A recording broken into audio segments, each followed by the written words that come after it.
Fasse. Demandez de vous présenter. C'est de l'association Centre de développement et de paix en Méditerranée. Alors, j'aimerais juste attirer votre attention et l'attention de l'assistance honorable ici, que je vois qu'il y a toujours une amalgame menée par le Parti communiste espagnol, malheureusement. À chaque fois qu'on parle, pour nous, Marocains, des séparatistes du Polisario, et pour les Algériens, c'est autre chose, à chaque fois qu'on parle de ça, le Parti communiste essaye toujours de faire l'amalgame entre la Palestine et sa cause noble et véridique, avec la cause pro-algérienne ou bien poussée par l'Algérie, qui est malheureusement, pour nous, c'est que des séparatistes, avec tout le respect que je vous dois. J'aimerais tout simplement encore attirer votre attention sur le fait que le ministre des Affaires étrangères marocain, dans la dernière rencontre informelle avec le Polisario, gérée par les Nations Unies, le Maroc a essayé de discuter des affaires de droits de l'homme avec le Polisario. Il a essayé de discuter des affaires des ressources du Sahara. Le Polisario a refusé de parler de ces dossiers parce que, apparemment, pour la propagande, c'est un élément gagnant. J'aimerais encore, je ne suis pas français, mais je vais défendre la France. Pourquoi elle défend la position marocaine? Parce que la France a été en Maroc, comme le Maroc était une colonie française. Ils connaissent parfaitement le terrain, le territoire, la vérité.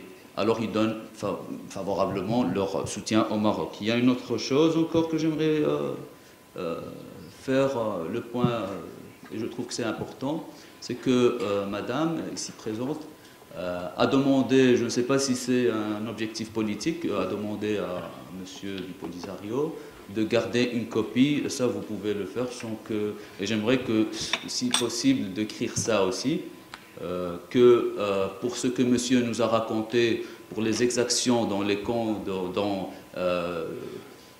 à Kdimizik, près de l'Ayoun, a été bien démontré et éclairci ici par la voix de M. Fassiferi, le ministre des Affaires étrangères marocain.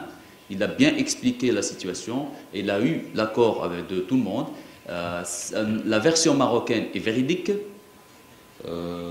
La radio-télévision espagnole a bien confirmé que les demandes de ces gens qui étaient dans les tentes, c'était des demandes sociales légitimes.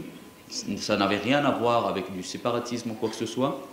Encore, pour attirer l'attention de nos amis ici sur le fait que la chaîne Canarias avait invité une femme, soi-disant l'armée marocaine a tué sa famille et puis il a fondu en larmes en expliquant en montrant des photos.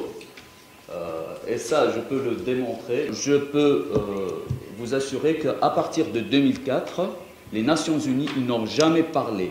Ils n'ont jamais parlé, ont sorti le mot référendum dans n'importe quelle résolution. Et ça, vous le savez.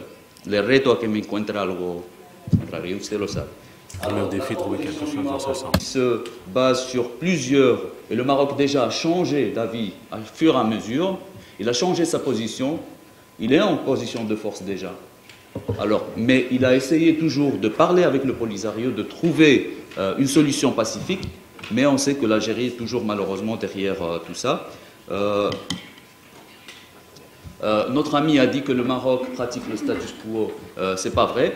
Ce qui n'a pas changé de sa position, c'est le Polisario. Par contre, le Maroc a toujours plaidé pour un changement. D'abord, il a donné l'autonomie. Il vous a proposé l'autonomie. Vous ne voulez rien savoir à cause de l'autre.